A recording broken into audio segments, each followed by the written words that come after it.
Hello everybody and welcome. In this video I am going to show you how to install and set up the application for your speaker SOUNDCORE Boom 3i.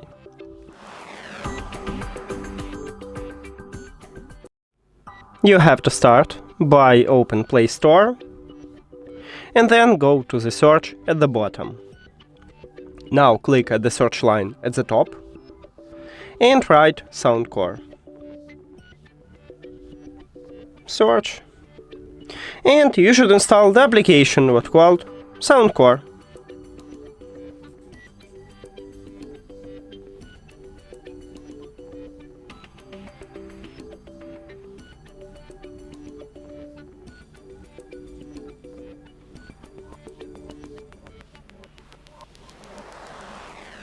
Now open it,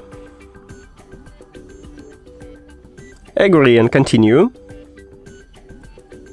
Right here you can sign in into your account or create a new one. At the right top you can select your region, at the left top you can skip it, and I'm going to skip it.